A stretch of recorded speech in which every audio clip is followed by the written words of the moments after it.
कितना गंदा हो चुका है।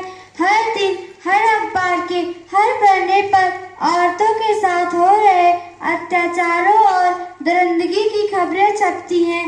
हमारी सरकार और समाज फिर भी खामोश है।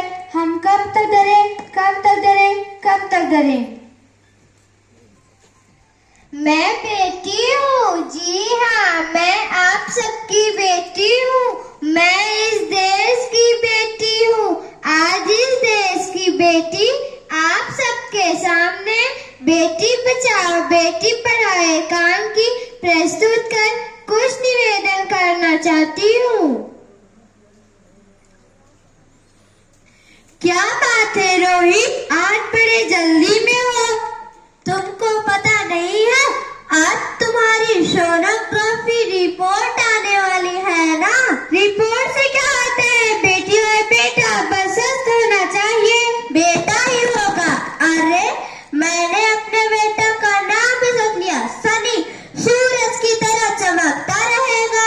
और अगर बेटी हुई तो? नाना बाबा, मुझे बेटी वोटी नहीं चाहिए। क्यों? मैं अपने घर का खर्च उठाऊंगा कि उसके दहेज के लिए पैसे बचाऊंगा। अरे जमाना बदल गया है, आने वाले टाइम में दहेज वहेज का चक्कर ही नहीं रहेगा। देखी हो क्या, इस माहौल में बेटियों का संभालना आसान है क्या? तुम आप ही जाती हो, मैं आप ही जाता हूँ, पीछे से संभालेगा कौन? अगर कुछ नीच हो गया तो जमाने को मुंह क्या दिखाओगी? मेरे मम्मी पापा भी जॉब करते थे, क्या उन्होंने मुझे संभाला नहीं? पहले का जमाना कुछ और था, जॉइंट फैमिली होती थी। 16 में लड़कियों का पालना आसान है क्या? रोहित, आप पढ़े लिखे होकर ऐसी बातें कह रहे हो? पढ़ा लिखा हूँ तभी तो ऐसी बात कर रहा हूँ। पढ़ लिख कर यहाँ तक आया हूँ। अगर लड़की का बोझ ले लिया तो क्या होगा? आप बेटी को बोझ क्यों समझते हैं? आजकल लड़का लड़की में फर्क ही क्या है? हाय, लड़का लड़का होता, लड़की लड़की, लड़का वंश बनाता, लड़की टेंशन।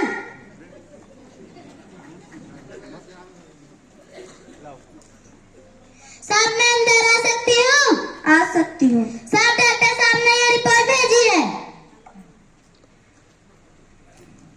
रिपोर्ट आ गई, बताओ ना, बताओ क्या है रिपोर्ट में? वही जिसका डर था, बेटी बेटी बेटी। तो इसमें परेशान होने वाली क्या बात है? मैं तो बेटी ही चाहती थी। पर मैं नहीं चाहता बेटी, मुझे नहीं चाहिए बेटी। आजकल पढ़ाना लिखाना शादी करना बहुत मुश्किल है। रोहित, मैं संभाल लूंगी, मैं डबल मेहनत करूंगी, प्लीज ऐसा मत कहो। एक बार बोल दिया ना, मुझे नहीं चाहिए बेटी। एक को चुनो, बेटी या मैं। रोहित प्लीज आ जाओ। रोहित, रोहित मेरे लिए तुम दोनों ही बराबर हो, मैं किसी एक को कैसे चुन सकती? रोहित प्लीज आ जाओ। कैसे समझाऊं मैं तुम्हें, कैसे?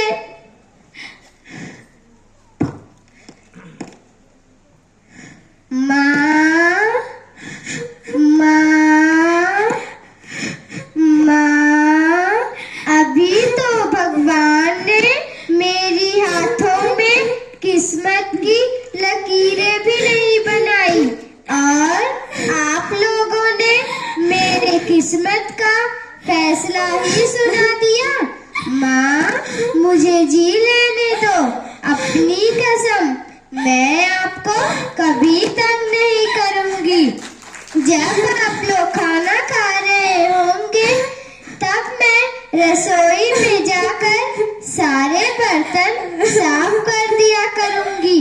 माँ, मेरे स्कूल फीस की चिंता ना करें, मैं भैया के किताबों से अपने आप लिख पढ़ जाऊंगी।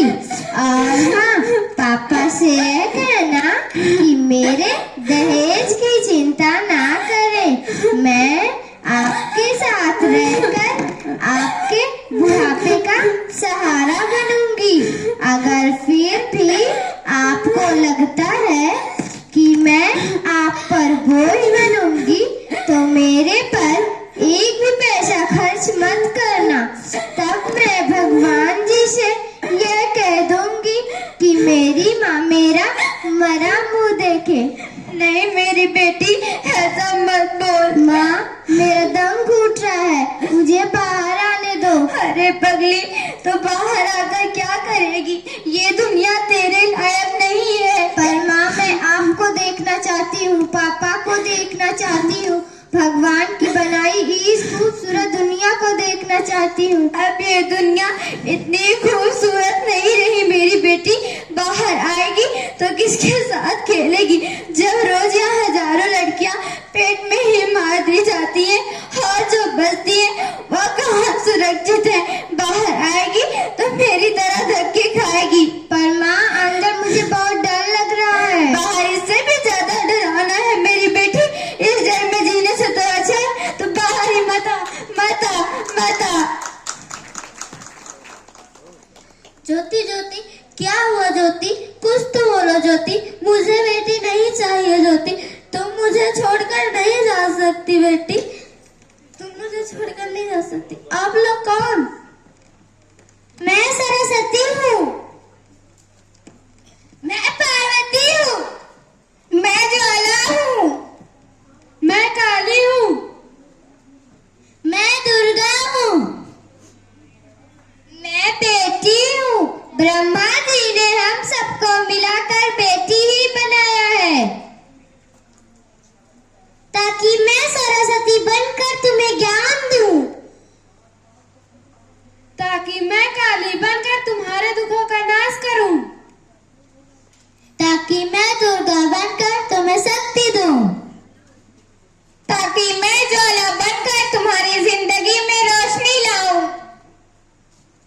ताकि मैं पार्वती बनके तुम्हें स्वाभिमान दूं, ताकि मैं पूरा बनकर तुम्हारी जिंदगी को खुशहाल बनाऊं।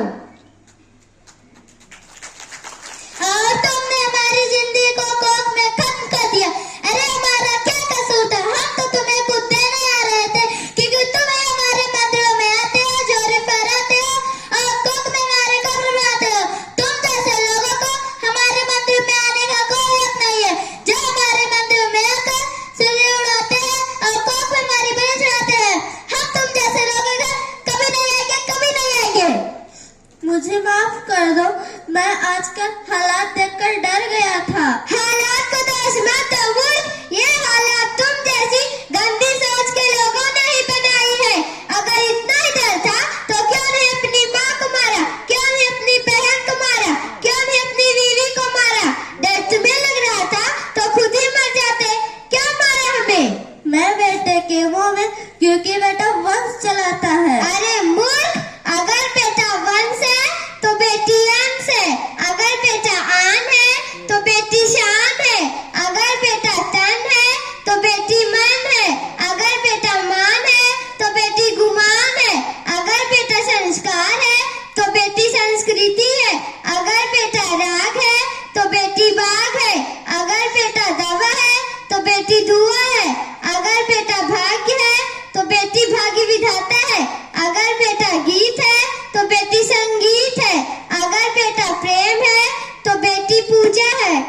यहाँ पर सबको माँ चाहिए, बहन चाहिए, बीवी चाहिए, पर बेटी किसी को नहीं चाहिए, जबकि उसकी बहुत सी होती है बेटियाँ।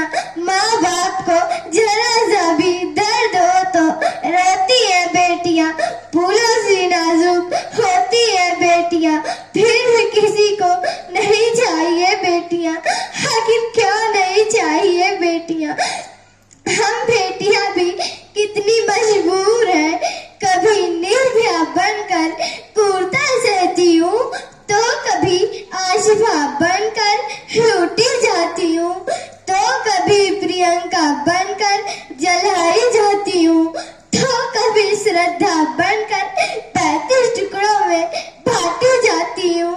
पर बेहद अफसोस की बात है कि वक्त के सरकारें या कुछ सफेद पोश लोग